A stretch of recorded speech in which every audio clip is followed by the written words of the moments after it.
Hi everyone. This video assumes you've either watched the previous video on statistical uncertainties and systematic bias or are familiar with these topics in the context of performing an experiment. For a data source, consider measuring the position of a moving object as a function of time. If the object is a pendulum, many factors affect the data: movement of air, vibration of the table, and more. As we can't know the precise effect of each factor, they produce statistical uncertainties in our data. Any probabilistic process, called a stochastic process, can be described by a distribution, a histogram, showing how frequently each value was obtained, like a grade distribution. Just as we don't know the precise effect of each random factor on our measurements, we don't know the shape of each random process that generated these effects. However, remarkably, when random influences combine, as they do in an experiment, the distribution of the sum of these random effects is a known distribution. Can you guess the shape of the distribution that describes measurement uncertainties? We're going to test this remarkable claim that we can know the shape of measurement uncertainties, even when we don't know the distribution shapes of each factor contributing to measurement uncertainties. We'll test this claim in two ways. First, using a Python simulation running in Google Colab. In this simulation, we'll select 4 distributions. Sample values from each distribution will be summed, and sums will be binned to form a histogram. This process will be repeated for many trials. We can select up to 10,000. The distributions we can select are normal, also called the Gaussian distribution, uniform, exponential, and gamma. Now, obviously, if we start with normal distributions for all 4 distributions, it'll be no surprise if the distribution of the sum of the values sampled from these distributions turns out also to be a normal distribution. And that's the case, as we see here. The real test of our claim will be when we set the 4 distributions to something other than normal distributions. As an extreme test, let's select uniform, that is completely flat distributions to sample from. We'll sum the samples, repeat 10,000 times, and look at the resulting distribution. As you see, remarkably, even if we start with uniform distributions for each random effect, when their contributions are summed, the distribution of the sum of these random variables is a Gaussian, that is a normal distribution. Now, I can't see you from here, but if your jaw hasn't dropped, you may not be getting just how remarkable this result is. Let's watch these 2 simulations again, but in real time. First, with all 4 distributions selected to be normal.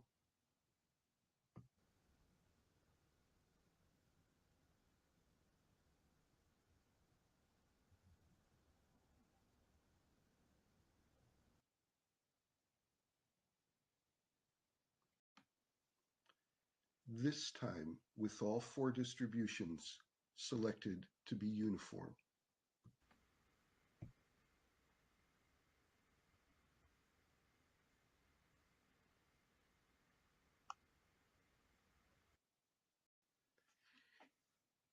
It's possible that you're thinking, well, this works in a computer simulation, but does it work in the real world with real experiments and real data?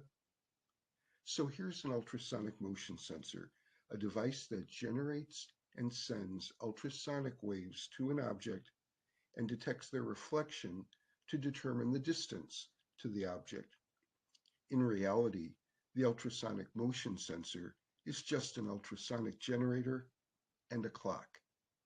The device is programmed with the speed of ultrasonic waves in air at room temperature, so by measuring the time interval between sending and receiving the waves, software calculates the distance to the object from the simple kinematic expression that the distance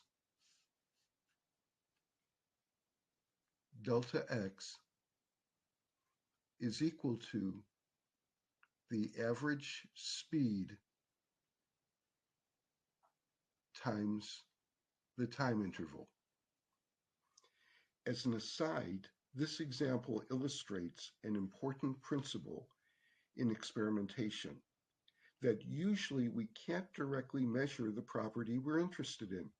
In this case, we want distance, but can only accurately measure time. So we indirectly obtain distance from time. To demonstrate how general the result of our computer simulation was, we'll use no special setup in our physical experiment, just an ultrasonic motion sensor resting on a tabletop aimed at the ceiling, a popcorn ceiling with an irregular surface, as you see in this center image. We'll bin the data to form a histogram and observe the resulting data distribution. Let's start.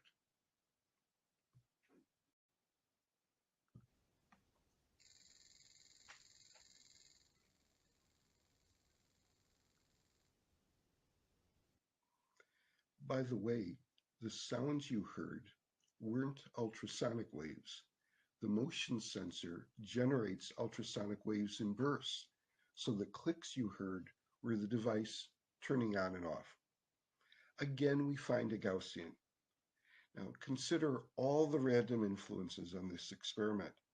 Vibration of the tabletop, air movement again, and this time also the irregular ceiling surface. Yet, remarkably, without knowing the shape of the distributions of these random factors, they all combine to form a Gaussian.